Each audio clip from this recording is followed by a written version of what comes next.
Yooyyaa nageen waaqayyoo hunduma keessanii kabaayatu ana faarfataa fiqireedha. Kun guyyaadhaa kana waaqayyo nu gargaaree asiin bu'eera maqaa isaa ulfaatu. Inni yoomillee nu dagatu, yoomillee nu lakkisu, nu qabee yeroo hunda kan nu eegu, kan nu gargaaru. Inni gooftaa keenya amanamaadha. Anis ka gargaaramee guyyaadhaa kana dhaqqabeen waaqatti na gargaare. Inni dammoo anaaf tissee gaariidha Yesuus. Hallelujah.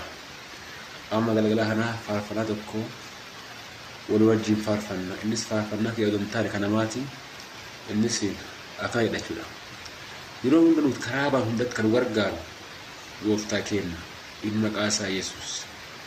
Inni daandii karaas dhugaas jireenyis isa qofa jechuudha. Isa ala daandiin naa baasu tokko illee hin jiru jechuudha. Kanaafuu kana qara jechuudha. Waaqa si'iin baay'ee galaa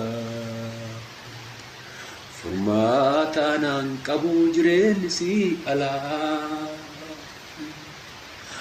Waaqa si'iin baay'ee galaa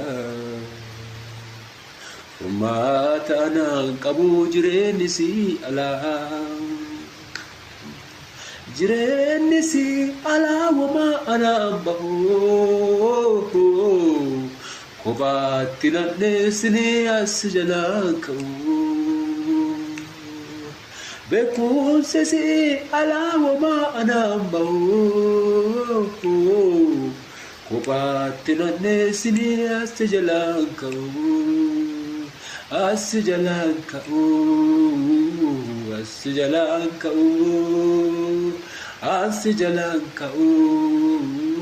As jalaan ka'u. As jalaan ka'u. As jalaan ka'u. As jalaan ka'u. As jalaan ka'u.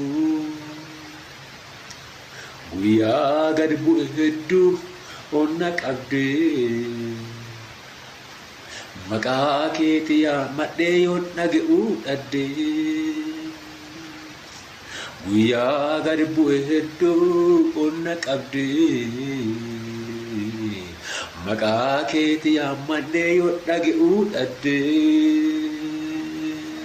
Guddoona dabarsitee guyyaa sodaadhee jireenya kiyyaa sirra godhadhee.